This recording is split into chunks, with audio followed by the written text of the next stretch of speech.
Hello everyone. ప్రతి ఒక్కరూ నన్ను ప్రతిరోజు అడిగే క్వశ్చన్, గుండె నొప్పి లేదా ఛాతి నొప్పి వచ్చినప్పుడు ఎలా కనుక్కోవాలి, ఏం చేయాలి డాక్టర్? ఛాతి నొప్పి వచ్చినప్పుడు ఫస్ట్ చేయాల్సిన పని దగ్గరలో ఉన్న హాస్పిటల్కి వెళ్ళడం. అక్కడ ఫస్ట్ చేసే ముఖ్యమైన పరీక్ష ఈసీజీ అంటాము. ఇది వచ్చి హార్ట్ యొక్క కరెంట్ స్తంభన ఎలా ఉందని కనుక్కుంటాము. సో మల్టిపుల్ లీడ్స్ పెట్టి మీ ఈసీజీలు తీస్తారు. ఈ ఈసీజీ 70 to 80% మందిలో ఒక డయాగ్నోస్టిక్ క్లూ ఇస్తుంది.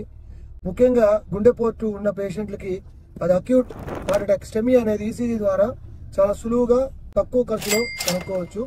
స్టెమీయే కాకుండా ఈసీజీ మనకి హార్ట్లో ఉండే అర్థీమియాస్ని, అది కాకుండా మజిల్ సంబంధించిన వ్యాధుల్ని, హార్ట్ చుట్టూ ఏమైనా నీరు చేరినా కూడా ఈసీజీ ద్వారా మనకి క్లూ లభిస్తుంది. ఈసీజీ కాకుండా ఇంకొక సింపుల్ టెస్టే ట్రోపోనిన్ అంటాము. ఈ ట్రోపోనిన్ హార్ట్ ఒక మజిల్ డ్యామేజ్ అయినప్పుడు, కండరం డ్యామేజ్ అయినప్పుడు ఇది రక్తంలోకి రిలీజ్ అవుతుంది. దీన్ని కూడా ఎమర్జెన్సీ రూమ్లో టెస్ట్ చేస్తాం. ట్రోపోనిన్ కూడా హార్ట్ అటాక్ ఉన్న సందర్భాల్లో ఎక్కువగా ఎలివేట్ అవుతుంది. హార్ట్ అటాక్ కాకుండా మిగతా కారణాల్లో కూడా అది ఎక్కువ కావచ్చు. ఈ రెండింటితో పాటు ఎకోకార్డియోగ్రామ్ అనే టెస్ట్ని కూడా చేయించుకోవాలి.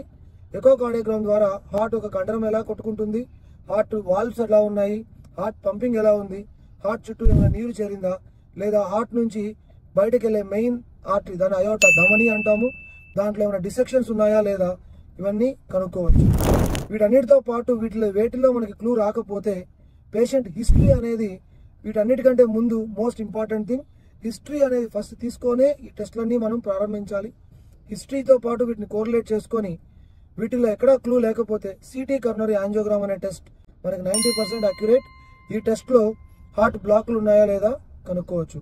ఒకవేళ ఈ టెస్టుల్లో ఎక్కడైనా సరే మనకి డౌట్ ఉన్నా లేకపోతే పాజిటివ్ వస్తే సిటీ యాంజియోగ్రామ్ అవసరం లేదు.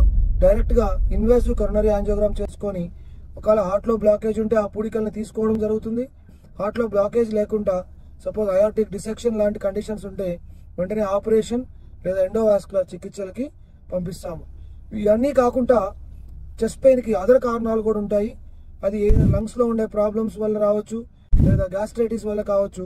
లంగ్స్లో ఉన్న ప్రాబ్లమ్స్ కనుక్కోవాలంటే ఒక సింపుల్ ఎక్స్రే మనకి ఎర్లీ స్టేజెస్లో క్లూనిస్తుంది.